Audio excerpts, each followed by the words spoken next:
Hello, choir. All right, I've got an assignment for you. There is a super fun, extraordinary, wonderful piano theory assignment that is now in your Google Classroom, and what that's going to end up looking like is a part A and a part B to complete.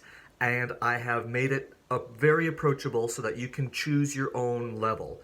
And I'm going to explain exactly why this is happening and the value of it so that you can go into it with a really positive frame of mind. This is not theory for busy work. This is not just an extra box to tick. 100% the reason behind this is to develop you musically. And this is going to look like a part A and a part B for whichever level you choose. There are three different types of levels. I'll get to that. So let's go into a quick review of what we've been doing in choir so far. We have really put emphasis into sight singing, where if you are given that pitch, that initial pitch, by looking at the music, you have a deeper knowledge now about how you can sing and how you can sing your part for the first time with some very good ability simply by having your starting note. Now, if I wasn't there in front of you, or if, say, the person in your musical section who's got some piano skills, if they weren't there and you had to learn something very short for the very first time, and you are given the music but you don't have those piano skills, this is where it gets tricky because you don't even know where your notes sound and you would be maybe a little lost. So let's think about ways that we can bridge that gap.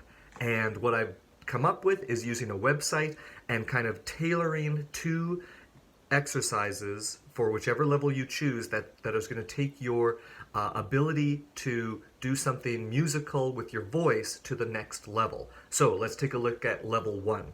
If you have never done any type of keyboard knowledge before, you've never sat down at a keyboard or a piano, and you've never had to like figure out what is on the page in front of you to what's in front of you with your fingertips, level one is for you, 100%. This is looking at a keyboard for the first time and thinking about where those notes fall on a keyboard, and then taking a look at a few different notes on the staff and making sure that you can look at that staff music and find it on the keyboard without anyone's help except what you already know. So I want to bring you to that level, or at least get you practicing up to that level.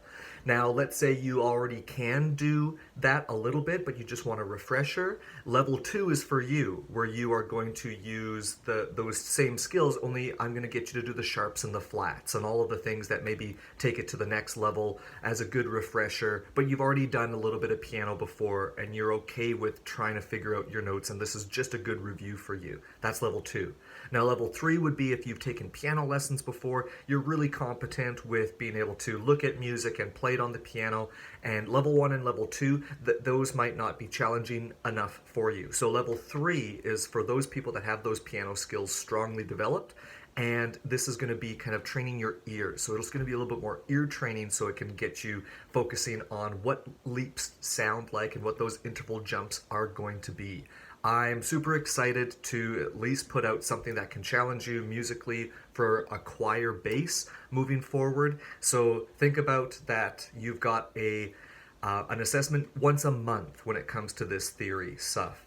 Part A, you should be done by April, and then part B, you should be done by May. So you've got some time to practice, and if you click on the links underneath, I'm going to have a tutorial for each level so that I can walk you through the website so that it's absolutely clear what is expected of you. Anyway, I hope this explains why I'm putting this in front of you and why I see it to be so valuable so that you can be a lot more independent with being able to learn music, or at least recognize where your starting pitches are by yourself. Okay,